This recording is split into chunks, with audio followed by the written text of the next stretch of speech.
ஒரு சீடன் வெளியூர் புறப்படுறதுக்கு தயாரா இருந்தான். ரொம்ப தூரம் போக போறான். திரும்பி வர நாளாகும். புறப்படுறதுக்கான ஆயத்த வேலைகள்ல ஈடுபட்டு இருந்தான். அந்த சமயம் பார்த்து இன்னொரு சீடன் அவங்கிட்ட வந்தான். நம்ம குரு உன்னை அழைச்சிட்டு வர சொன்னார், வா அப்படின்னு கூப்பிட்டான். இவன் உடனே புறப்பட்டு போனான். குருநாதரை பார்த்தான். அவர் காலில் விழுந்து வணங்கினான். வணங்கிவிட்டு எழுந்திரிச்சான். அவ்வளவுதான். குரு ஏதாவது உபதேசம் பண்ணுவாருன்னு எதிர்பார்த்தான். ஆனா நடந்தது என்ன தெரியுமா? குரு அவனுக்கு ஓங்கி ஒரு அடி கொடுத்தார். எதிர்பாராம இந்த அடியை வாங்கினதும் அந்த சீடன் அதிர்ந்து போயிட்டான். பக்கத்துல இருந்த மற்ற சீடர்களும் திகைச்சு போய் நின்னுட்டாங்க. அடி வாங்கின சீடனுக்கு மனசுக்குள்ள குழப்பம். நாம என்ன தப்பு பண்ணணும்? புறப்படுற நேரத்துல இப்படி குரு கிட்ட அடி வாங்குற மாதிரி ஆயிட்டுதே அப்படின்னு நினைச்சு மனசுக்குள்ள ரொம்ப வேதனைப்பட்டான். கொஞ்சம் துணிச்சலை வரவழைச்சுக்கிட்டு குருநாதர்கிட்டயே கேட்டுட்டான். சுவாமி, நான் என்ன தப்பு பண்ணினேன்? என்ன இப்படி அடிச்சுட்டீங்களே. ஒரு வார்த்தை கூட உங்களை எதிர்த்து நான் பேசினது இல்லையே. இவ்வளவு காலமா உங்க விருப்பத்துக்கு விரோதமா ஒரு காரியம் கூட நான் செஞ்சது இல்லையே. வந்ததும் வராததுமா ஒண்ணுமே சொல்லாம என்ன அடிச்சுட்டீங்களே. குருவே, நான் செஞ்ச குற்றம் தான் என்ன அப்படின்னு கண்ணீரோட பரிதாபமா கேட்டானா அந்த சீடன். ஆனா அந்த குரு முகத்துல கொஞ்சம் கூட கோபம் இல்லை. அவர் சிரிச்சுக்கிட்டே நின்னுகிட்டு இருந்தாராம். அதுக்கப்புறம் சொன்னாராம், என்னுடைய அருமை சீடனே, நீ ஒரு தவறும் பண்ணல. நான் உன்னை அடிச்சது நீ ஏதோ தப்பு பண்ணிவிட்டேங்கிறதுக்காக இல்ல. நீண்ட பயணம் போக போற. ஞாபகமா ஏதாவது கொடுத்து அனுப்ப வேணாமா? நீ ஞானம் பெற்ற பிறகுதான் திரும்பி வர போறேங்கிறது எனக்கு தெரியும். அதுக்கு பிறகு உன்னை வந்து அடிக்க முடியுமா? அதனால இப்ப கிடைச்சிருக்கிற இந்த வாய்ப்பை பயன்படுத்திக்கிட்டேன். அப்போதைக்கு இப்பவே அடிச்சுட்டேன், அவ்வளவுதான், வேற ஒண்ணும் இல்லை அப்படின்னாராம். குரு சிரிச்சுக்கிட்டே இப்படி சொல்றார். இருந்தாலும் இதுவும் ஒரு உபதேசம் தான். அதிர்ச்சிகளால விழிப்படைய வைக்கிறதும் ஒரு வழிதான். இது ஜென் வழி. பெரும்பாலும் அதிர்ச்சியின் மூலமாகவே ஞான தரிசனத்தை அருள்கிறவர்கள் தான் ஜென் குருமார்கள். நம்ம தியானம் தான் ஜென். இந்தியாவிலிருந்து இது சீனாவுக்கு போய் கொஞ்சம் பேர் மாறி வளம் பெற்று ஜப்பான்ல ஜென் ஆகி வளர்ந்துருக்குது, அவ்வளவுதான். ஜென்கிறது தியானம். எதை நினைச்சும் தியானிக்கிறது இல்ல, எல்லாத்திலையும் தியானம் இருக்கிறதா சொல்லுது ஜென். பேசுறது, இருக்கிறது, நடக்கிறது, சாப்பிடுறது, சிரிக்கிறது, தூங்குறது, தொழில் செய்யறது அல்லது சும்மா இருக்கிறது எல்லாமே தியானம் தான். ஜென்கிறது ஒரு சுய தரிசனம். தன்னைத்தானே அடையாளம் கண்டுகொள்கிறது தான் அது. இல்லாத எதையும் தேடி கண்டுபிடிக்கிறது இல்ல. சென் மார்க்கத்தை பத்தி ஓஷோ என்ன சொல்றாரு தெரியுமா? காணாமல் போன தன்னுடைய மூக்கு கண்ணாடி தன்னுடைய மூக்கின் மேல் இருப்பதை கண்டுகொள்வது போன்றது சென் அப்படிங்கிறார். நம்மால் இன்னொருத்தர் முகத்தை ரொம்ப நேரமா உத்து பார்த்துக்கிட்டு இருந்தார். என்ன பாக்குறீங்கன்னாரு அவரு. நீங்க போட்டிருக்கீங்களே மூக்கு கண்ணாடி, அதை தான் பாக்குறேன்னாரு இவரு. நீங்க அப்படி பாக்குறதுக்கு விசேஷ காரணம் ஏதாவது உண்டான்னு கேட்டார் இவர். உண்டுன்னார். என்னன்னு கேட்டார். நேத்திக்கு காணாம போன என்னோட மூக்கு கண்ணாடி அது அப்படின்னாராம் இவர். ஒரு ஊர்ல ஒரு குரு இருந்தார். ஒரு நாள் அவரை தேடிட்டு ஒருத்தன் வந்தான். உனக்கு என்ன வேணும்னு கேட்டார் குரு. எனக்கு ஞான தெளிவு வேணும், அதுக்கு உங்க உபதேசம் எனக்கு தேவைன்னா. உபதேசம் வேணும்னா அதை பெற்றுக்கொள்ளுகிற அளவுக்கு தகுதி உள்ளவனா உன்னை தயார்படுத்திக்கணுமேன்னார். அதுக்கு நான் என்ன செய்யணும் சொல்லுங்கன்னா, முதல்ல நீ செய்ய வேண்டியது என்னன்னா, உங்ககிட்ட இருக்கிற எல்லா கெட்ட குணங்களையும் விட்டுட்டு 1 வருஷம் கழிச்சு வா, அப்புறம் பாக்கலான்னார். அவ்வளவுதானே, சரின்னு சொல்லிவிட்டு அவன் போயிட்டான். 1 வருஷம் கழிச்சு வந்தான். அவன் அங்க வந்து சேர்ந்த சமயத்துல அந்த ஆசிரமத்தின் மண் தரைய ஒரு வேலைக்காரன் பெருக்கி சுத்தம் பண்ணிட்டு இருக்கிறான். அந்த மண் தரையிலிருந்து எழுந்த புழுதி அதிகமா இருந்தது. அது காத்துல கலந்தது. சீடனையே மறைக்கிற அளவுக்கு ஆயிட்டுது. ஒரே புழுதி மயம்.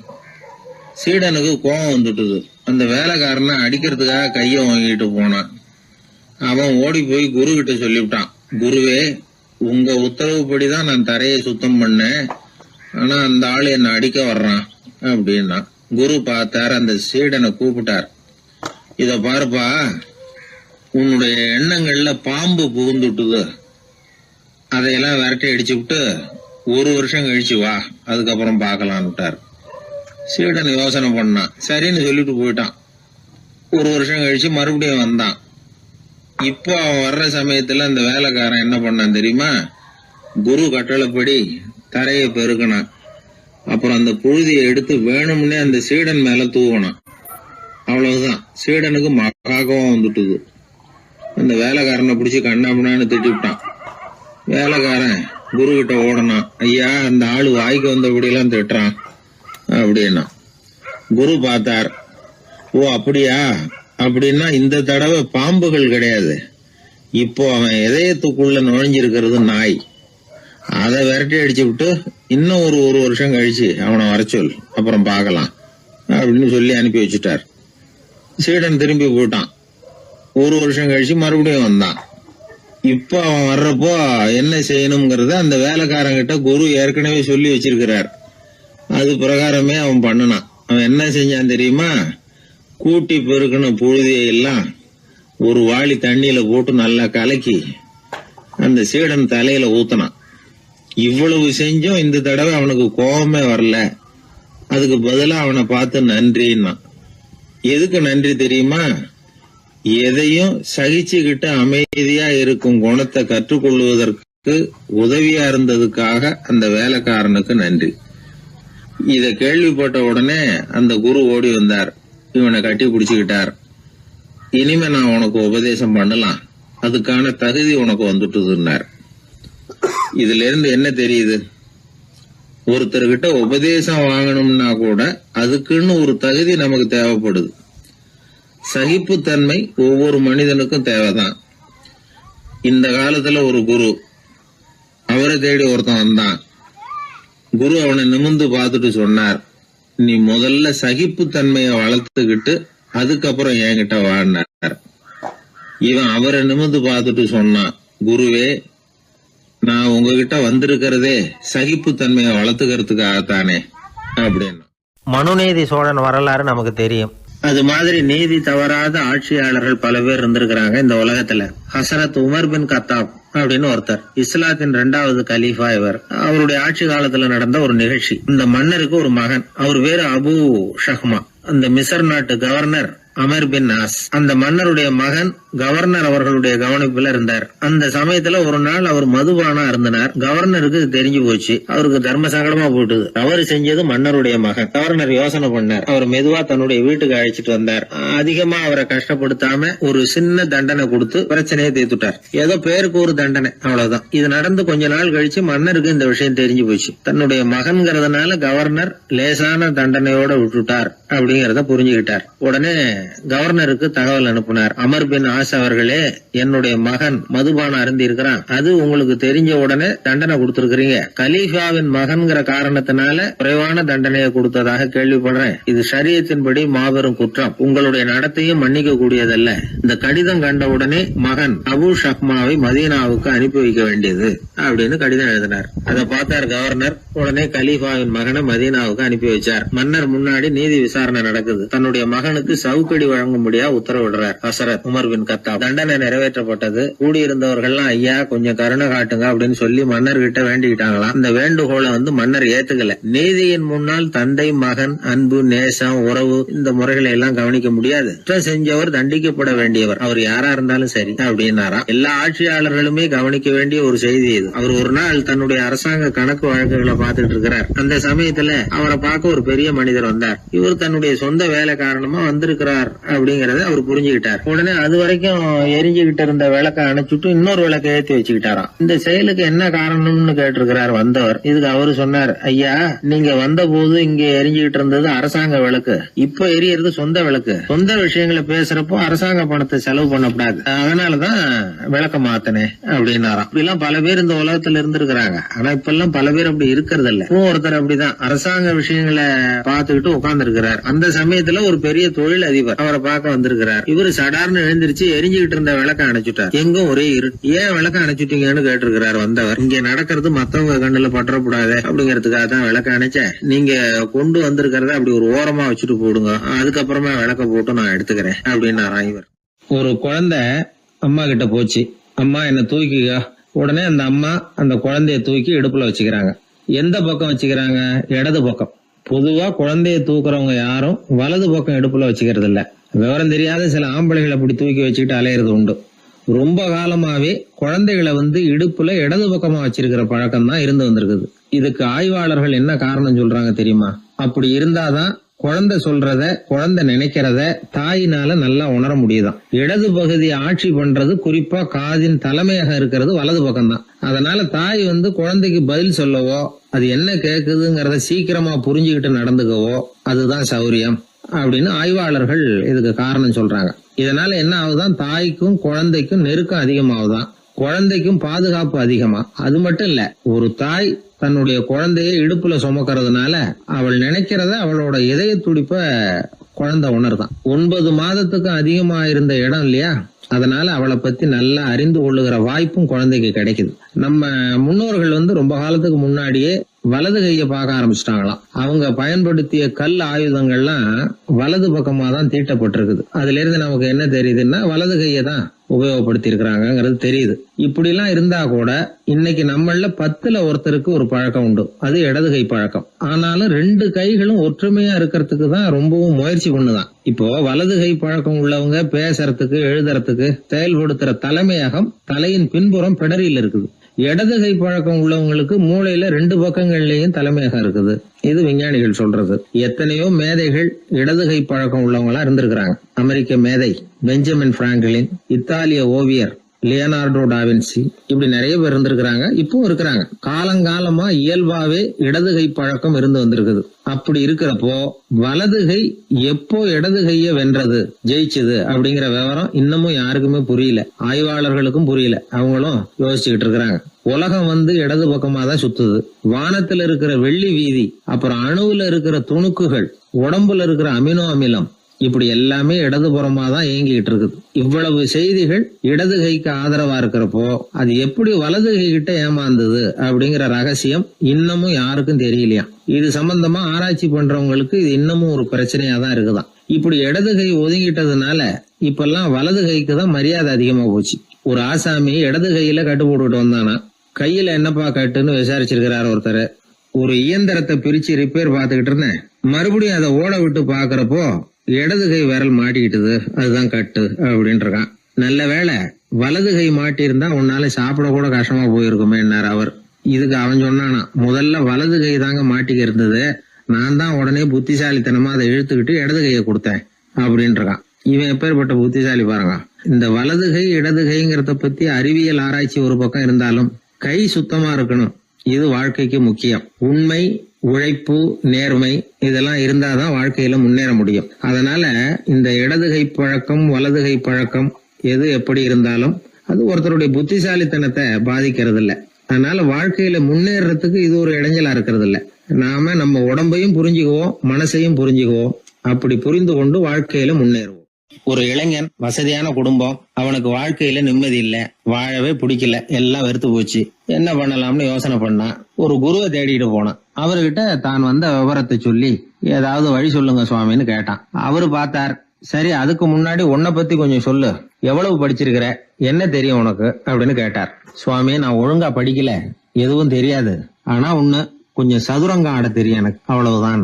குரு கொஞ்சம் யோசனை பண்ணார். பக்கத்துல இருந்த ஒரு சீடனை கூப்பிட்டார். அவங்கிட்ட ஒரு பேரை சொல்லி, நீ உடனே போய் அந்த பிக்ஷுவை இங்க கூப்பிட்டுட்டு வா அப்படின்னார். வரும்பொழுது ஒரு சதுரங்க பலகையும் அதுல விளையாடுறதுக்கான காய்களையும் எடுத்துட்டு வா, அப்படியே நம்ம சீடர்கள் எல்லாரையும் இங்க வர சொல்லு அப்படின்னு சொன்னார். கொஞ்ச நேரத்துல எல்லாரும் வந்து சேர்ந்தாங்க.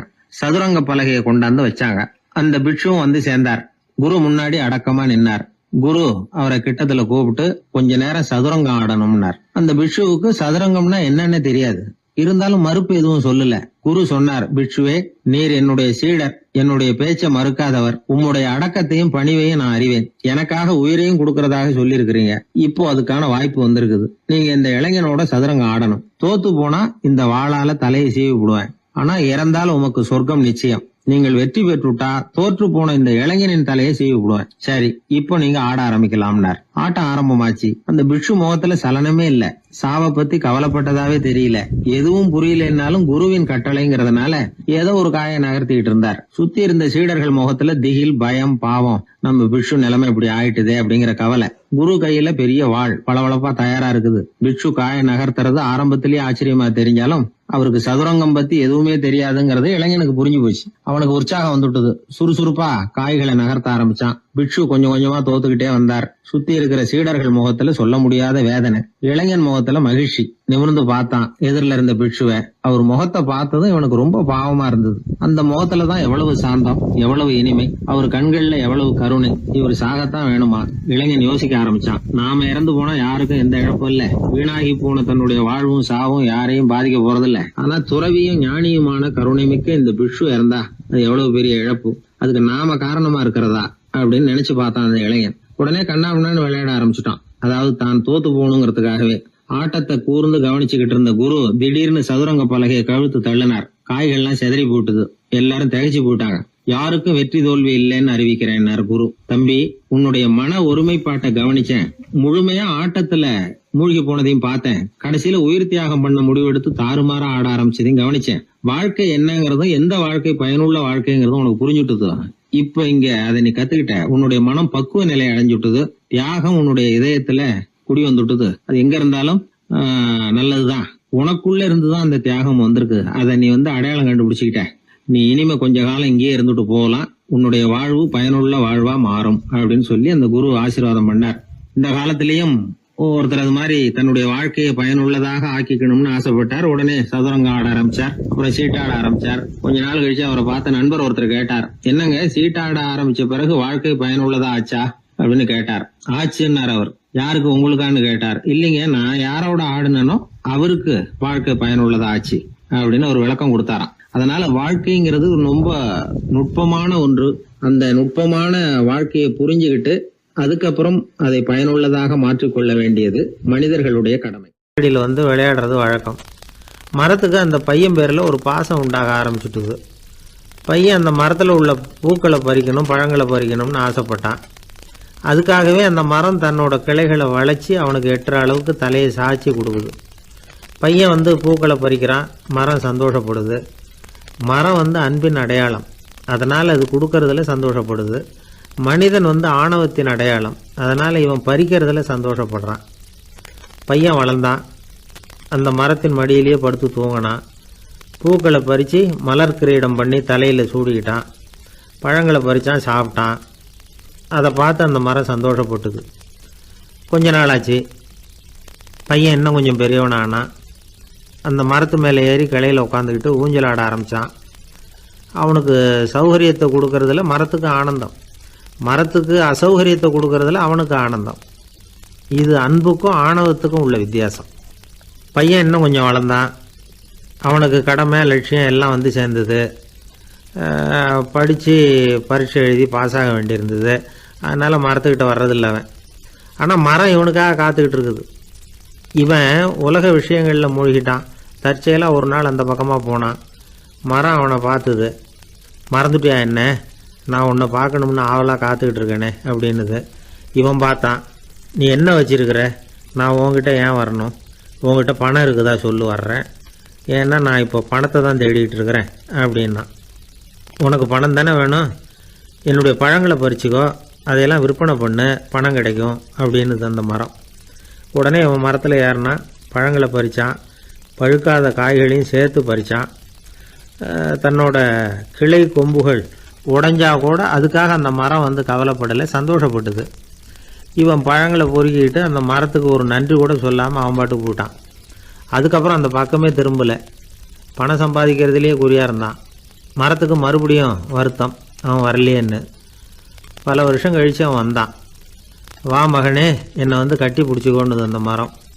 நான் என்ன இன்னமும் சின்ன பிள்ளையா உன்னை கட்டி பிடிச்சிக்கிறதுக்கு அப்படின்னா அவன். நான் இப்போ ஒரு வீடு கட்ட போகிறேன், அதுக்கு உன்னால் உதவ முடியுமா அப்படின்னா. என்னுடைய கிளைகளை வெட்டிக்கோ அப்படின்னுது மரம். கொஞ்ச நேரத்தில் மரத்தை அப்படியே மொட்டை அடிச்சுட்டான்.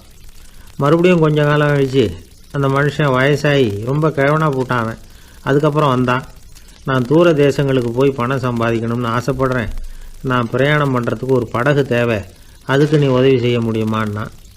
அது ஒன்றும் பெரிய பிரச்சனை இல்லை, என்னுடைய அடிமரத்தை வெட்டிக்கோன்னுது அந்த மரம். அவன் வெட்டினான், படகு செஞ்சான், போயிட்டான். இனிமேல் திரும்பி வருவானோ மாட்டானோ அது தெரியாது. ஆனால் இந்த அடிமரம் அவனுக்காக காத்துக்கிட்டு இருக்கும். ஏன்னா இது அன்பின் அடையாளம், அவன் ஆணவத்தின் அடையாளம். அன்பு கொடுக்கறதுக்கு தான் ஆசைப்படும், ஆணவம் வாங்கிறதுக்கு தான் ஆசைப்படும். இப்படி ஒரு கதையை ஒரு பெரியவர் சொல்லியிருக்கிறார். அதை நாம் சிந்திச்சு பார்க்கணும். எல்லாமே நாற்காலிக்கு ஆசைப்படாதவர்கள் அப்படின்னு சொல்லிட முடியாது. ஏன்னா நிறைய பேர் நாற்காலிக்கு ஆசைப்படுறவங்கள நாம் பார்க்குறோம். உட்கார்றதுக்கு ஒரு நாற்காலி கிடைச்சிடாதா, அதோட ஒரு கால் உடஞ்சி முக்காலியாக இருந்தாலும் பரவாயில்ல, ஒரு மாதிரியாக அனுசரித்து உட்காந்துக்கலாம் அப்படின்னு அலையிறவங்க எத்தனை பேர். இந்த காலத்தில் மட்டும்தான் அப்படின்னு இல்லை, அந்த காலத்துலேயும் இதே மாதிரி ஆசைகள் சபலங்கள் இருந்திருக்கும் போல இருக்கு. பரமசிவன் வசிஷ்டருக்கு ஒரு விசேஷமான ஆசனத்தை கொடுத்துருந்தாராம். சரி, அப்படி என்ன அதில் விசேஷம்னா, வசிஷ்டர் ஒரு குறிப்பிட்ட இடத்துக்கு போகணும்னு நினச்சி புறப்படுறாருன்னு வச்சுக்கோங்க. அவருக்கு முன்னாடியே இந்த ஆசனம் புறப்பட்டுரும். போய் ஒரு வசதியான இடமா பார்த்து இருந்துக்கும். வசிஷ்டர் போவார். அங்கே போனதும் எங்கே உட்காரலாம்ங்கிற இட பிரச்சனையெல்லாம் அவருக்கு ஏற்படுறதில்ல. அதுதான் இவருடைய இருக்கை அங்கே முன்னாடியே போய் காத்துக்கிட்டு இருக்குதே. நேராக போவார், அதில் உட்காந்துக்குவார். மற்ற முனிவர்கள்லாம் இதை பார்த்தாங்க. அவங்களுக்கு பொறாமையாக இருந்து தான் எல்லாரும் ஒரு இடத்துல கூடி இதை பற்றி பேசியிருக்கிறாங்க. என்ன இது, நாமளும் அவரை மாதிரி தானே இருக்கிறோம், இருந்தாலும் நமக்கும் அது மாதிரி ஒரு ஆசனம் கிடைக்கலையே அப்படின்னு யோசனை பண்ணியிருக்காங்க. சரி, நேராக பரமசிவன்கிட்டே போவோம், இதை பற்றி கேட்போம் அப்படின்னு நினச்சிக்கிட்டு போனாங்களாம். பரமசிவனை பார்த்துருக்குறாங்க. ஐயா, நாங்களும் முனிவர்கள் தானே, வசிஷ்டர் பண்ணுறது மாதிரி நாங்களும் உங்களை குறித்து கடும் தவம் பண்ணிக்கிட்டு தானே இருக்கிறோம். அப்படி இருக்கும்பொழுது அவருக்கு மட்டும் ஏன் இந்த விசேஷ சலுகை அப்படின்னு கேட்டிருக்காங்க.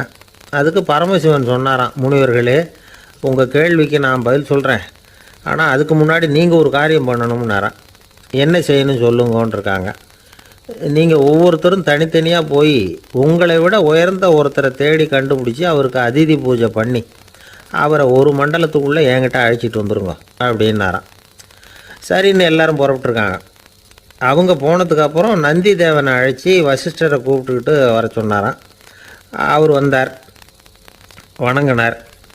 வசிஷ்டரே, இன்னையிலேருந்து ஒரு மண்டலத்துக்குள்ளே உங்களை விட தாழ்ந்தவர் ஒருத்தரை தேடி கண்டுபிடிச்சி அவருக்கு அதிதி பூஜை பண்ணி அவரை என்கிட்ட கூப்பிட்டுட்டு வாங்கன்னு விட்டார். சரின்னு இவரும் புறப்பட்டு போயிட்டார். கொஞ்ச நாள் ஆச்சு. முனிவர்கள்லாம் திரும்பி வந்தாங்க. பரமசிவன் முன்னாடி நின்னாங்க. ஐயா, எவ்வளவோ தேடி பார்த்துட்டோம், எங்களை விட உயர்ந்தவர்கள் யாருமே கிடைக்கல அப்படின்னாங்களாம். வசிஷ்டரும் சேர்ந்தார். ஐயா, எவ்வளவோ தேடி பார்த்தேன், என்னை விட தாழ்ந்தவர் யாருமே கிடைக்கல அப்படின்னாராம். அவரே தொடர்ந்து சொன்னார், என்னுடைய மனைவி எனக்கு அடங்கினவ தானே, அவளுக்காவது அதிதி பூஜை பண்ணி அழைச்சிட்டு வந்துடலாமான்னு யோசித்து பார்த்தேன். என்னோட மனசு அதுக்கும் இடம் கொடுக்கல. ஏன்னா அவளோட விரதத்துக்கு முன்னாடி நாம் ஏமாத்திரம் அப்படின்னு யோசித்து பார்த்தேன். அதனால் அந்த எண்ணத்தையும் கைவிட்டுவிட்டேன் அப்படின்னு ரொம்ப வருத்தத்தோடு சொன்னாராம். இதை கேட்ட உடனே மற்ற முனிவர்களுக்கு வெக்கமாக போச்சு. இந்த உலகத்தில் நம்மளை விட மேலானவங்க யாருமே இல்லைன்னு நாம் நினச்சோம். வசிஷ்டரோ தன்னை விட தாழ்வானவங்க யாருமே இல்லைன்னு நினைக்கிறார். பரமசிவன் ஏன் அந்த ஆசனத்தை அவருக்கு மட்டும் கொடுத்தார் அப்படிங்கிற கேள்விக்கான பதில் அவங்களுக்கு கிடச்சிட்டு தான். இந்த காலத்தில் நாம் எப்படி நினைக்கிறோம்னா, எல்லாரும் நம்மளை விட மட்டமானவங்கன்னு நினைக்கிறோம். அதனால் நாம் மட்டும் நாற்காலியில் உட்காந்தா போதும் அப்படின்னு நினைக்கிறோம். ஏமாந்து போனவங்க சந்தர்ப்பம் பார்த்து காலை வாரி விட்டுறாங்க, கீழே விழுந்து காலை உடச்சிக்கிறோம். அதுதான் இன்றைக்கி நடக்கிறது. ஒரு அம்மா தன்னோட வீட்டுக்காரரை ஒரு மனோதத்துவ டாக்டர்கிட்ட அழைச்சிட்டு போனாங்களாம். என்ன ப்ராப்ளம்னு கேட்டிருக்கார் டாக்டர். எங்கள் வீட்டுக்காரர் அடிக்கடி நாற்காலியில் உட்காந்து காலை உடச்சிக்கிறார் அப்படின்னாங்களாம். அப்படின்னா அந்த நாற்காலியில் தான் ஏதோ கோளாறு அப்படின்னாரான் டாக்டர். அப்படி இருக்க முடியாது டாக்டர் அப்படின்னாங்களாம் அந்த அம்மா. அது எப்படி அவ்வளோ உறுதியாக சொல்கிறீங்கன்னு கேட்டிருக்கார் அந்த டாக்டர். எங்கள் வீட்டில் நாற்காலியே கிடையாது டாக்டர், இவர் இருக்கிறதா நினச்சிக்கிட்டு உட்கார்றார், அதுதான் ப்ராப்ளம். ஒரே ஒரு ஊரில் ஒரு ராஜா இருந்தார், ரொம்ப நல்லவர். ஒரு நாள் அரண்மனையில் விசாரணை நடந்துக்கிட்டு இருக்குது. அதில் ஒரு வழக்கு. ஒரு விவசாயி புகார் கொடுக்குறார். என்ன புகார்னா, அவர் வயலில் ஆடுகள் மேய்ஞ்சி பயிரை அழிச்சுட்டுது. நிறைய உழைச்சி செலவு பண்ணி பயிரை உண்டாக்கி வச்சுருந்தேன், எல்லாம் போயிட்டுது. இனிமேல் நான் என்ன செய்கிறது, நீங்கள் தான் சரியான தீர்ப்பு வழங்கணும் அப்படின்னார் அந்த விவசாயி. அந்த ஆடுகளுக்கு சொந்தக்காரர் யாருன்னு கண்டுபிடிச்சி அரண்மனைக்கு அழைச்சிட்டு வாங்கன்னு உத்தரவு போட்டார் ராஜா. சேவகர்கள் போனாங்க, ஆளை கண்டுபிடிச்சாங்க, கூப்பிட்டுக்கிட்டு அரண்மனைக்கு வந்துட்டாங்க. ராஜா விசாரணை பண்ணார். அப்புறம் விசாரித்து முடிச்சுவிட்டு தீர்ப்பு வழங்கினார். இந்த விவசாயி அடைந்திருக்கிற இழப்புக்கு ஈடாக உன்னுடைய ஆடுகளை அவங்ககிட்ட கொடுத்துட வேண்டியது அப்படின்னு சொல்லிவிட்டார். உன்கிட்ட இருக்கிற ஆடு பூரா அவன்கிட்ட கொடுத்துரு, அந்த ஆட்டுனால் ஏற்பட்ட இழப்பு சரியாக போகட்டும் அப்படின்னு தீர்ப்பு வழங்கிட்டார். அந்த மன்னருடைய மகன் இதை பார்த்துக்கிட்டே உட்காந்துருந்தான். இந்த தீர்ப்பை இன்னும் கூட சிறப்பாக வழங்கலாமே அப்படின்னு நினச்சான். அப்பாக்கிட்ட சொன்னான். உடனே அந்த அரசர், சரி நீயே இதுக்கு சரியான தீர்ப்பு சொல்லு அப்படின்னார். அந்த இளவரசன் தீர்ப்பு சொல்கிறான். அவன் சொன்ன தீர்ப்பு என்னன்னா, உங்ககிட்ட இருக்கிற ஆடுகள் எல்லாத்தையும் ஒரு வருஷ காலத்துக்கு அந்த விவசாயிகிட்ட ஒப்படைச்சிட வேண்டியது. அந்த ஒரு வருஷத்துக்குள்ளே அந்த ஆடுகள் போடுற குட்டிகள், பால், எரு எல்லாம் விவசாயி எடுத்துக்க வேண்டியது. ஒரு வருஷத்துக்கு அப்புறம் உங்களுடைய ஆடுகளை நீங்களே திருப்பி வாங்கிக்க வேண்டியது. இதுதான் இளவரசன் சொன்ன தீர்ப்பு. இது சரியான தீர்ப்பு தான், இனிமேல் என்னுடைய அரச பொறுப்புகளை இளவரசர் வசம் ஒப்படைக்கிறேன் அப்படின்னு சொல்லி ஒப்படைச்சுட்டாராம். அதாவது தாவூத் நபி, சுலைமான் நபி இவர்களுடைய சரித்திரத்தில் இந்த சம்பவம் காணப்படுறதாக ஒரு நண்பர் சொன்னார். ஒரு தண்டனையை பெறுகிறவன் அதுக்கு பிறகு சமூகத்தில் நல்ல விதமாக வாழறதுக்கு வாய்ப்பு இருக்கிறது மாதிரி அமையணும் தீர்ப்பு. அதுக்கு இது ஒரு உதாரணம்.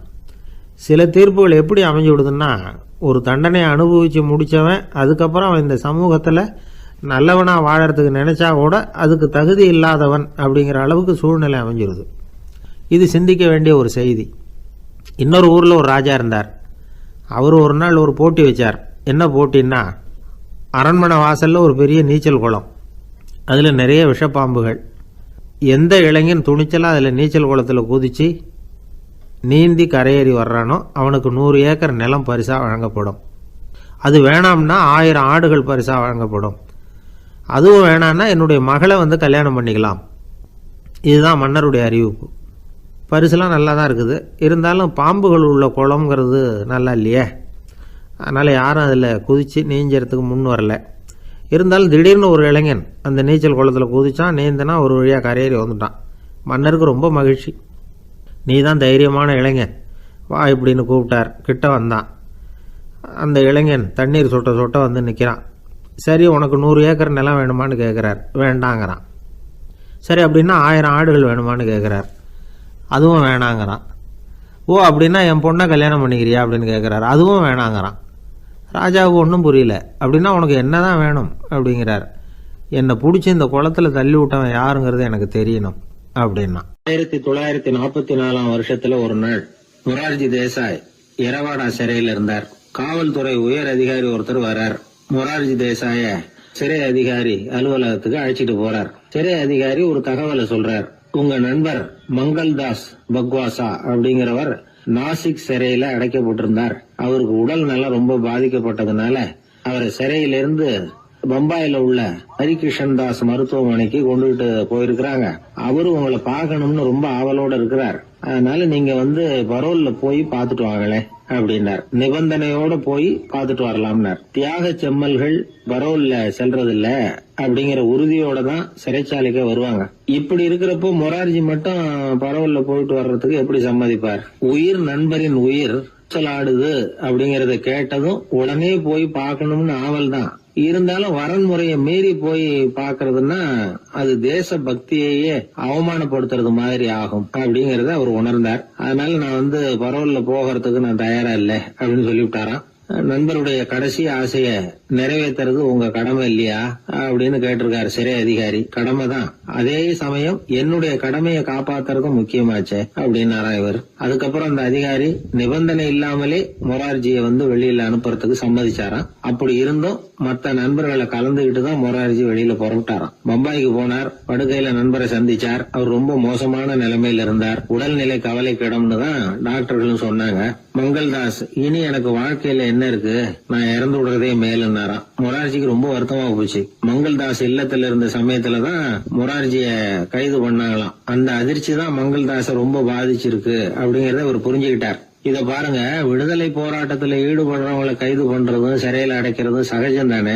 அன்னைக்கு உங்க வீட்டுல இருந்தப்போ நான் கைது செய்யப்படலைன்னாலும் இன்னொரு இடத்துல நான் கைது செய்யப்பட்டுதான் இருப்பேன். அதனால அதை பத்தி நீங்க ஏன் வேதனைப்படணும்? நீங்க தைரியமா உறுதியா இருக்கணும். அது மட்டும் இல்ல, அது வரைக்கும் மருந்தே சாப்பிடாம இருந்த மங்கள்தாஸ மருந்து சாப்பிட வச்சாராம். 2 நாள் அவர் பக்கத்திலே இருந்தார். அதுக்கப்புறம் பெரிய டாக்டரை பார்த்து மங்கள்தாஸ் உடல் நலம் சம்பந்தமா விசாரிச்சார். இப்ப பரவாயில்ல, தேறி இருக்கிறார். எப்படி இருந்தாலும் இன்னும் ஒரு 6 மாசம் தான் அவர் உயிரோட இருப்பார் அப்படின்னு சொல்லிவிட்டாரு டாக்டர். ஆனா அதுக்கப்புறம் நடந்தது என்ன தெரியுமா? மங்கள்தாஸ் அதுக்கப்புறம் 25 வருஷம் சௌக்கியமா இருந்தாராம். இவர் 6 மாசம் தான் இருப்பாருன்னு சொன்ன அந்த டாக்டர் 6 மாசத்துல ஒரு எதிர்பாராத விபத்துல சிக்கி இறந்து போனாராம். 6 மாசம்னு டாக்டர் போட்ட கணக்கு சரிதான், ஆனா இடம் தான் மாறி போச்சு. ஒரு திருடன் ஒரு வீட்டுல போய் திருடணும்னு திட்டம் போட்டான். இருட்டுனதும் போய் திருடணும். ஆனா ராத்திரி ஆனா வாசல் கதவை சாத்தி உள்பக்கம் தாழ்பால் போட்டுருவாங்களே, என்ன பண்றது, எப்படி வீட்டுக்குள்ள போறது? இவன் யோசனை பண்ண ஒரு முடிவுக்கு வந்தான். சரி, பகல் நேரத்திலேயே யாருக்கும் தெரியாம இந்த வீட்டுக்குள்ள நுழைஞ்சிருவோம், அங்க போய் எங்கேயாவது ஒளிஞ்சுக்குவோம், இருட்டுற வரைக்கும் பேசாம இருப்போம், ராத்திரி எல்லாரும் தூங்கினதுக்கு அப்புறம் நைஸா போய் பீரோவை திறந்து இருக்கிறது பூரா எடுத்துக்கிட்டு ஓடியாந்துடலாம் அப்படின்னு திட்டம் போட்டான். அதே மாதிரி ஒரு நாள் மத்தியானத்துக்கு மேல அந்த வீட்டுக்காரன் எங்கேயோ வெளியில புறப்பட்டு போனான். வீட்டுக்கார அம்மா அடுப்பங்கரையில என்னமோ சமைச்சுக்கிட்டு இருந்தாங்க. திருடன் பார்த்தான். இதுதான் சமயம்னு அந்த வீட்டுக்குள்ள மெதுவா நுழைஞ்சிட்டான். எங்க ஒளியலாம்னு பார்த்தா வலது பக்கம் ஒரு ரூம் இருந்தது. அங்க போனான். அங்க ஒரு படுக்கை அறை, அங்க ஒரு பெரிய கட்டில் இருந்தது. அதுக்கு அடியில போய் பதுங்கிட்டான். இருட்டுனது நம்ம வேலையை ஆரம்பிக்கலாம், அது வரைக்கும் பொறுமையா இருக்கணும் அப்படின்னு சொல்லி பேசாம வாயை மூடிட்டு கம்முன்னு இருக்கிறான். ரொம்ப நேரம் கழிச்சு வெளியில போயிருந்த வீட்டுக்காரன் திரும்பி வந்தான். சாப்பிட்டான். லைட்டை நிறுத்தி விட்டு படுத்துட்டான். அந்த அம்மாவும் வேலையெல்லாம் முடிச்சுட்டு வந்து படுத்துட்டாங்க. நடு ராத்திரி. விடி விளக்கு லேசா எரிஞ்சுக்கிட்டு இருக்கு. வீட்டுக்காரன் லேசா கண்ணை முழிச்சான். கட்லுக்கு நேரா எதிரில ஒரு கண்ணாடி. அதுல பாக்குறான், கட்லுக்கு கீழே ஒரு திருடன் ஒளிஞ்சு இருக்கிறது தெரிஞ்சு போச்சு. உடனே அவன் திருடன் சத்தம் போடல, யோசனை பண்ணான். மேஜையில இருக்கிற கத்தி எடுத்து கையில வச்சுக்குவோமா அப்படின்னு யோசனை பண்ணான். இந்த சந்தர்ப்பத்துல கத்தியை உபயோகப்படுத்துறதை விட புத்தியை உபயோகப்படுத்துறது தான் சாமர்த்தியம் அப்படின்னு நினைச்சான். உடனே அது பிரகாரம் செயல்பட ஆரம்பிச்சிட்டான். என்ன பண்ணான் தெரியுமா? எதையும் வெளியில காட்டிக்காம ரொம்ப சர்வசாதாரணமா தன்னுடைய மனைவி கிட்ட பேச ஆரம்பிச்சான். மனைவியும் புத்திசாலி, அதனால அவங்களுக்கு தெரியும். அவங்களும் வீட்டுக்காரர் கேட்ட கேள்விக்கு பொருத்தமா பதில் சொல்ல ஆரம்பிச்சாங்க. இவன் கேட்டான், இத பாரு, நமக்கு குழந்தை பிறந்தா அதுக்கு கிருஷ்ணமூர்த்தின்னு தான் பேர் வைக்கணும் அப்படின்னா. அதெல்லாம் முடியாது. ஆம்பளை பிள்ளையா இருந்தா ஏகாம்பரம், பொம்பளை பிள்ளையா இருந்தா பங்கஜவல்லி, இதுதான் அவங்க மாமனார் மாமியார் பேர், அதுதான் வைக்கணும் அப்படின்னாங்க அந்த அம்மா. அதெல்லாம் முடியாது, நான் முடிவு பண்ணிவிட்டேன் கிருஷ்ணமூர்த்தின்னு கத்தனா அவன். இல்ல ஏகாம்பரம் பங்கஜவல்லின்றது இந்த அம்மா. வாதம் முத்தி போச்சு. கிருஷ்ணமூர்த்தி கிருஷ்ணமூர்த்தி கிருஷ்ணமூர்த்தின்னா அவன். ஏகாம்பரம் பங்கஜவல்லின்னு இவங்க கத்துறாங்க. ஒரே சத்தமா போச்சு. இத கேட்டதும் பக்கத்து வீட்டுல இருந்தவங்க, எழுத்த வீட்டுல இருந்தவங்க எல்லாம் எழுந்திரிச்சு ஓடி வந்து இவங்க வீட்டு கதவை தட்ட ஆரம்பிச்சுட்டாங்க. தடன்னு. இவன் சாவகாசமா எழுந்திரிச்சு போய் கதவை திறந்தான். என்னங்க இந்த ராத்திரி வேலையில எங்களை எல்லாம் ஏன் கூப்பிட்டீங்க, யாருக்கு என்ன ஆச்சு அப்படின்னு கேட்டாங்க. கேட்டது யாருன்னா பக்கத்து வீட்டு கிருஷ்ணமூர்த்தி, எழுத்த வீட்டு ஏகாம்பரம், பங்கஜவல்லி எல்லாரும். அடடே, உங்களை கூப்பிடலீங்க, குழந்தைக்கு பேர் வைக்கிறது சம்பந்தமா எங்களுக்குள்ள சண்டை வந்துட்டுது, அதுதான் விஷயம். வேணும்னா இதை கட்டிலுக்கு அடியில ஒளிஞ்சிட்டு இருக்கிறானே ஒருத்தன், அவனை கூட கேட்டு பாருங்க, அவன் தான் இதுக்கு சாட்சி அப்படிங்கிறான் அந்த ஆளு. உடனே எல்லாரும் விஷயத்தை புரிஞ்சுக்கிட்டு திருடனை பிடிச்சி போலீஸ்ல ஒப்படைச்சிட்டாங்களாம். நெருக்கடியான நேரங்கள்ல பதறாம புத்திசாலித்தனமா செயல்படணுங்கிறத தெரிஞ்சுக்கிறதுக்காக இந்த கதை. புத்திசாலித்தனமா செயல்படுற ஒரு குடும்ப தலைவி இருக்காங்க. அவங்க என்ன செய்வாங்க தெரியுமா? எல்லாரும் ராத்திரியானா வீட்டை உள்பக்கமா பூட்டி விட்டு தானே படுப்பாங்க. ஆனா அந்த அம்மா என்ன பண்ணுவாங்கன்னா, வீட்டை வெளிப்பக்கமா ஒரு பூட்டு போட்டு பூட்டி விடுவாங்க. எழுத்த வீட்டுக்காரங்க கிட்ட சொல்லி தினமும் இப்படி பூட்டி விட சொல்றது பழக்கம். ஏங்க அப்படி செய்யறீங்க? திருடன் சுலபமா உள்ளே வந்துடக்கூடாதுங்கிறதுக்காகவா அப்படின்னு கேட்டாங்க. இல்லைங்க, சுலபமா வெளியில போயிடக்கூடாதுங்கிறதுக்காக அப்படின்னாங்க. என்னங்க சொல்றீங்க அப்படின்னு கேட்டாங்க. ஆமாங்க, இவருக்கு அந்த பழக்கம் உண்டு அப்படின்னு தன்னுடைய வீட்டுக்காரரை காட்டினாங்க. பக்கத்து வீடுகள் பத்திரமா இருக்கணுங்கிறதுக்காக தன்னுடைய வீட்டை பூட்டி வைக்கிறது ஒரு பெரிய விஷயம் தானே. ஒரு வயதான குரு சாய்வு நாற்காலியில உட்கார்ந்திருந்தார். ஒரு ஆள் அவரை தேடிட்டு வந்தான். வந்து அவர் முன்னாடி நின்னா, ஐயா, நான் உங்களுக்கு சீடனா ஆயிடலாம்னு நினைக்கிறேன் அப்படின்னா. அந்த குரு நிமிந்து பார்த்தார். இத பாருப்பா, அது அவ்வளவு சுலபமான வேலை இல்லை. அப்படியா சொல்றீங்க அப்படின்னா. ஆமா, நீ ஒரு சீடனா ஆகணும்னா உன்னுடைய அகங்காரத்தை எல்லாம் விட்டுடணும், தியானத்துல முழுமையா ஈடுபடணும். இது மாதிரி இன்னும் பல காரியங்களை ஒழுங்கா செய்யணும், ஒரு ஈடுபாட்டோட செய்யணும். அது மட்டும் இல்ல, இதெல்லாம் தொடர்ந்து நீண்ட நாட்களுக்கு செய்ய வேண்டி இருக்கும். அப்படி உன்னால முடியுமா அப்படின்னார். வந்தவன் யோசிக்க ஆரம்பிச்சான். சீடனாகிறதுலேயே இவ்வளவு சிரமம் இருக்குங்கிறது அவனுக்கு தெரியாது. யோசிச்சுக்கிட்டே அந்த குருவை பார்த்தான். அவர் சாய்வு நாற்காலியில இருந்த நிலைமைய பார்த்தான். சரிங்க சுவாமி, சீடனாகிறது இவ்வளவு கஷ்டம்னா அது வேணாம், அதுக்கு பதிலா உங்களை மாதிரி ஒரு குருவா ஆயிடுறேனே அப்படின்னா. குரு சிரிச்சார். நீ சொல்றது சரிதான், குருவாகிறது சுலபமான வேலைதான் அப்படின்னார். இதை கேட்டதும் அந்த ஆளுக்கு ஏகப்பட்ட சந்தோஷம். கஷ்டப்படாம குருவாயிடலாம் போல இருக்குதே அப்படின்னு கணக்கு போட்டான். பிறகு அந்த குரு சொன்னார், நீ குருவாயிட்டா பல சீடர்களுக்கு தலைவனா ஆகணும், அவங்கள வழி நடத்தி செல்லணும். அது கஷ்டமாச்சே. ஏன்னா பல பேர் கோவப்படுறவங்களா இருப்பாங்க, சில சமயம் சண்டை கூட போட்டுக்குவாங்க, சொல்றத கேட்க மாட்டாங்க, பணிவு இருக்காது. இப்படிப்பட்டவங்களை எல்லாம் சமாளிக்கிறதுங்கிறது ரொம்ப ஆபத்தான விஷயமாச்சேன்னார். என்ன சுவாமி, இப்ப கொஞ்ச நேரத்துக்கு முன்னாடி தானே சொன்னீங்க குருவா ஆகிறது சுலபம்னு அப்படின்னா. ஆமா, அது சரிதான். இப்ப என்னையே பாரு, நான் எவ்வளவு ஓய்வா இருக்கிறேன். ஆனா ஒண்ணு, ஒருத்தன் பல சீடர்களை வந்து வழி நடத்தி செல்லணும், அல்லது ஒரு சீடன் ஆயிடணும். இப்படி ரெண்டுல ஒண்ணு ஆனாதான் நல்லது அப்படின்னாரு அவர். அவன் இப்ப ரொம்ப குழம்பி போயிட்டான். ஏன்னா மாத்தி மாத்தி ஒவ்வொரு விதமா சொல்றாரேன்னு. சுவாமி, நீங்க சொல்றத பார்த்தா ரெண்டுமே கஷ்டமான காரியமா தான் தோணுது. என்ன முடிவு எடுக்கிறதுன்னு எனக்கு புரியல. அதனால உங்களுடைய அபிப்பிராயம் என்ன, அதை சொல்லுங்க அப்படின்னு கேட்டான். இப்ப அந்த குரு சொன்னார், நீ பல சீடர்களின் தொல்லைகளுக்கு ஆளாகிறத விட நீயே முதல்ல சீடனாகி தொல்லைப்படுறதுதான் சரியா இருக்கும். ஏன்னா அப்ப நீ உன்னுடைய பிரச்சனையை மட்டும்தான் கவனிக்க வேண்டியிருக்கும். குரு ஆயிட்டீன்னா பல பேருடைய பிரச்சனையில தலையிட வேண்டியிருக்கும் அப்படின்னார். ஒரு உண்மையான குருவுக்கும் சீடனுக்கும் உள்ள உறவுங்கிறது ரொம்ப பயன் கருதாத ஒரு அன்பு கலப்பு. ரெண்டு இயற்கையான முழுமை நெருங்கி வந்து ஒன்றோட ஒன்று கலக்கிறது. நீங்க கேள்வி கேட்டா எப்படி அது முழுமை இருக்க முடியும்? அதுல முழுமைங்கிறது ஒரு அமைதியான நிலை. இந்த காலத்து குரு சீடர்கள்லாம் வேற மாதிரி. ஒரு குரு தன் சீடன் கிட்ட சொன்னார், இந்த பாருப்பா, நீ இந்த உலகத்துல எதுக்கும் பிரயோஜனப்பட மாட்ட, பன்றி மேய்க்கிறது கூட லாய்க்கில்லை அப்படின்னார். அப்படின்னா ஒண்ணு செய்யறேன் அப்படின்னா சீடன். என்ன பண்ணுவேன்னு கேட்டிருக்காரு குரு. உங்களை மாதிரியே ஒரு குருவாயிடுறனே அப்படின்னானா அந்த சீடன். பத்திரிகையில வர்ற செய்திகளை கூட நகைச்சுவையா சொல்றது உண்டு. அதாவது அதை நேரடியா சொன்னா வானொலியில அனுமதிக்க மாட்டாங்க சில விஷயங்களை. அது சின்னாருக்கு கௌரவ குறைச்சல். அது வேடிக்கை கலந்து நகைச்சுவோடு சொல்லும் பொழுது அதை அனுமதிச்சிருவாங்க. அப்ப அந்த விசாரணை கமிஷன் அது இது நிறைய நடந்துகிட்டு இருந்தது. டெல்லியில இருந்து அமலாக்க பிரிவு அதிகாரிகள்லாம் வராங்க போறாங்கன்னு பத்திரிகையில அமர்க்கலப்பட்ட இடம். அந்த நேரம் வந்து நான் ஒரு ரேடியோவில் ஒரு செய்தியை தயார் பண்றோம். அப்ப என்ன பண்ணேன்னா, இது மாதிரி அந்த பத்திரிகை செய்தியை வச்சுக்கிட்டே ஒரு செய்தி சொன்னோம், இன்னொரு தகவல் சொல்லி. அதனால ஒருத்தன் வந்து தமிழ்நாட்டுல ஒரு ஆள், அவன் திடீர்னு வந்து கோடீஸ்வரன் ஆயிட்டான். நேத்து வரைக்கும் சாதாரணமா இருந்தா இன்னைக்கு கோடீஸ்வரன் ஆயிட்டான். டெல்லியில இருந்து 2 அதிகாரிகள் வராங்க, எப்படி அவன் பணம் சேர்த்தான்னு கண்டுபிடிக்கிறதுக்கு. அவனை கூப்பிட்டு 2 அதிகாரிகளும் எப்படிடா பணம் சேர்த்த? நான் ஒன்னும் தப்பான வழியில பணம் சேர்க்கல சார், நான் வந்து பந்தயம் கட்டியே பணக்காரன் ஆயிட்டேன். பந்தயம் கட்டியே எப்படிடா பணக்காரன் ஆக முடியும் அப்படின்னா, நீங்க நம்புங்க சார், நான் பந்தயம் கட்டி தான் பணக்காரன், தப்பான வழியில சேரல சார். பந்தயம் கட்டி எப்படிடா கோடீஸ்வரன் நானு அப்படின்னா, நாங்க நம்ப முடியாதுன்னு இருக்கான் விசாரிக்க வந்தவன். அப்படின்னா உங்ககிட்டே ஒரு பந்தயம் கட்டட்டுமான் இருக்கான் விசாரிக்க வந்தவன்ட்டிய. என்னடா பந்தயம் அப்படின்னா, ஒண்ணுமில்ல சார், இது என் கண்ணு, இது என் பல்லு, என் கண்ணை என் பல்லாலேயே கடிக்கிறேன், எவ்வளவு பந்தயம். விசாரிக்க வந்தவன் 100 ரூபாய் எடுத்து வச்சான், இதை ப்ரூவ் பண்றான்னு. அப்படியே கண்ணை எடுத்துட்டான். அது பளிங்கு கண்ணு, ஏற்கனவே ஒரு கண்ணு பளிங்கு கண்ணை வச்சுனா எடுத்து கடிச்சு விட்டான். இது விசாரிக்க வந்தாலும் 100 ரூபாய் விட்டுட்டு நிக்கிறான். எப்படி பணம் சேர்த்தான்னு வந்தவன். உடனே இன்னொருத்தன், இவன்ட்ட என்னடா பேச்சு கொடுக்காரா, நம்ம பணம் தான் அங்க போயிட்டு இருக்கு, உனக்கு விசாரிக்க தெரியல, போடா நான் விசாரிக்கிறேன்னு அடுத்த வந்தான்.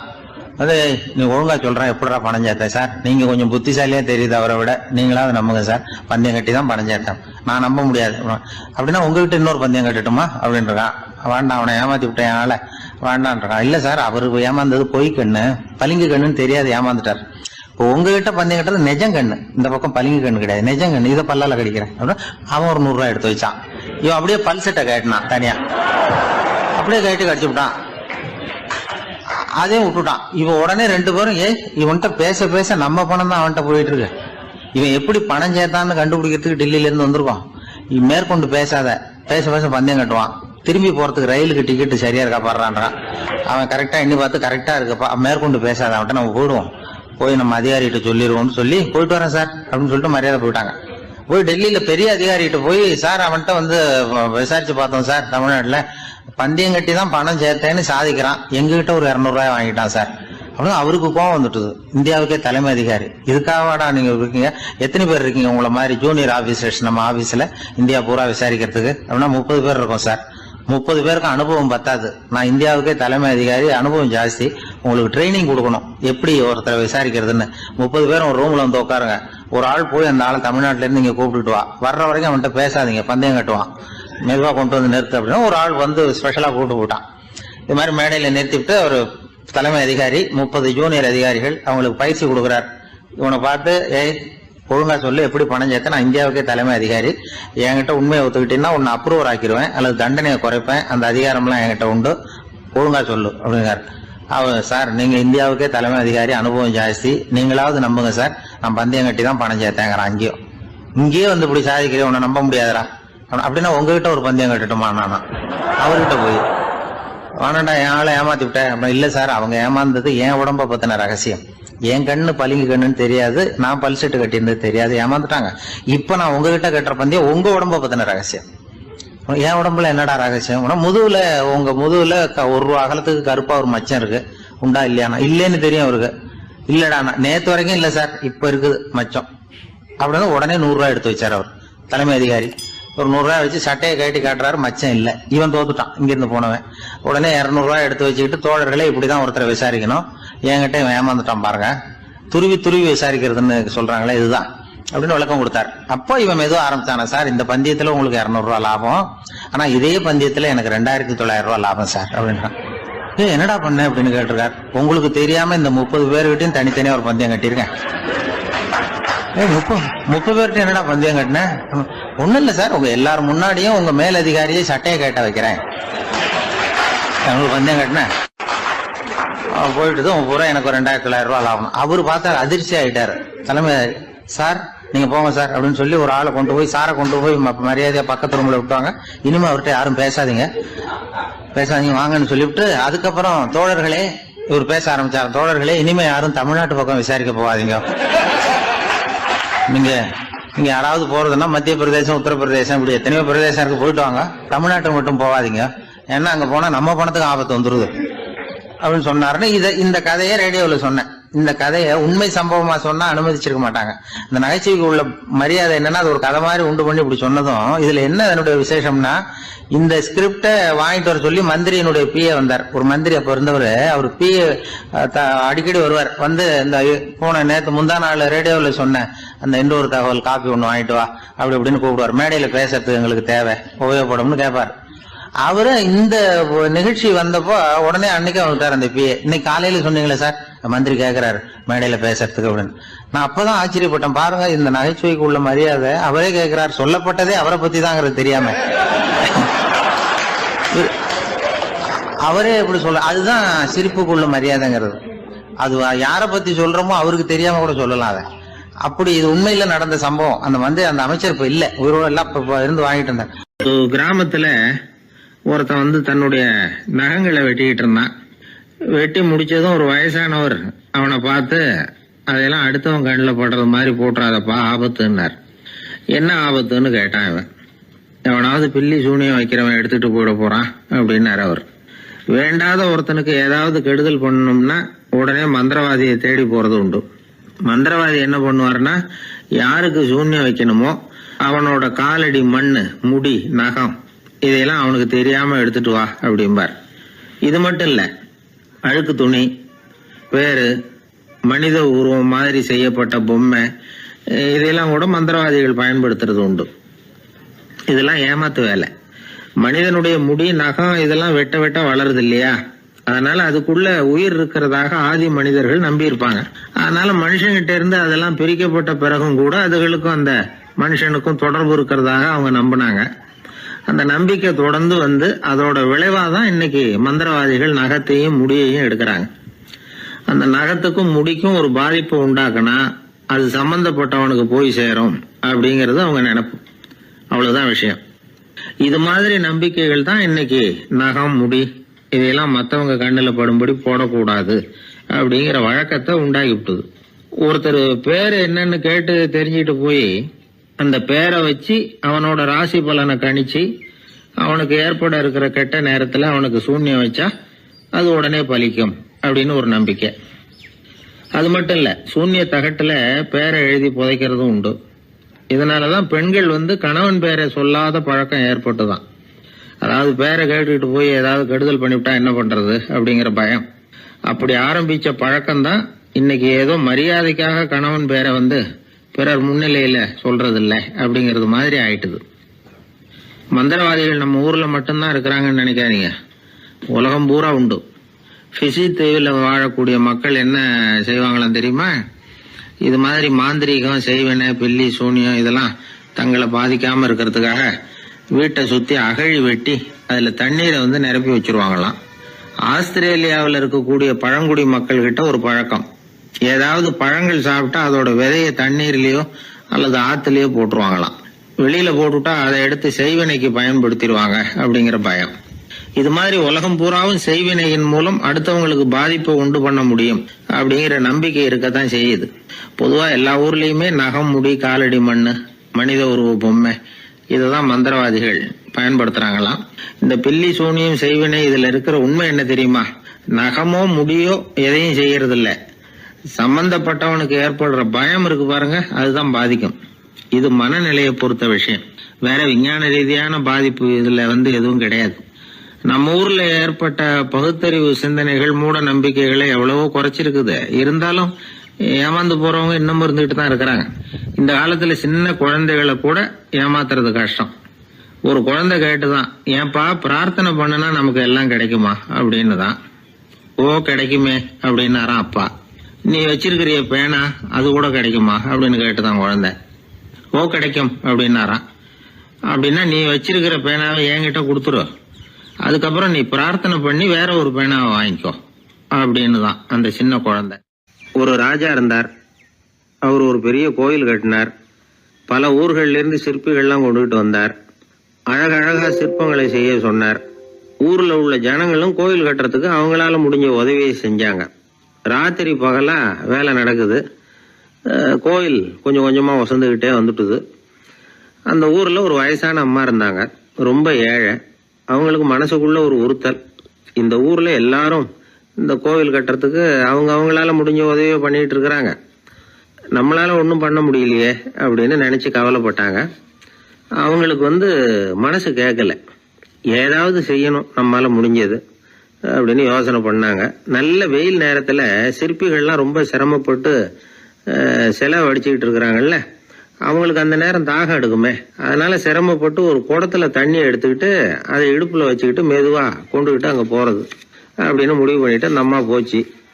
அங்க போய் வேலை செய்யறவங்களுக்கு தாகம் எடுக்கிற போலாம் ஒரு கோவலையில தண்ணியை எடுத்து கொடுத்துக்கிட்டு இருக்கிறது. இப்படியே பண்ண ஆரம்பிச்சுட்டு அந்த அம்மா. ஏதோ அந்த அம்மாவால முடிஞ்ச ஒரு சின்ன உதவி அது. இப்படி கொஞ்சம் கொஞ்சமா வேலை நடந்தது. கோபுரம் வசந்தது, எல்லா வேலையும் முடிஞ்சது. இனிமே கடைசியா கற்ப கிரகத்தின் மேல விமானம் அமைக்க வேண்டியதுதான் பாக்கி. அந்த வேலையும் ஆரம்பமாச்சு. அந்த சிற்பிகள்லயே அனுபவசாலியான ஒருத்தர் இந்த அம்மாவை தேடிட்டு வந்தார். பாட்டி, உங்ககிட்ட இருக்கிற ஏதாவது ஒரு பொருளை கொடுங்க, அந்த விமானத்துல வைக்கலாம் அப்படின்னு நாங்க நினைக்கிறோம் அப்படின்னார். இந்த அம்மாவுக்கு ஒன்றும் புரியல.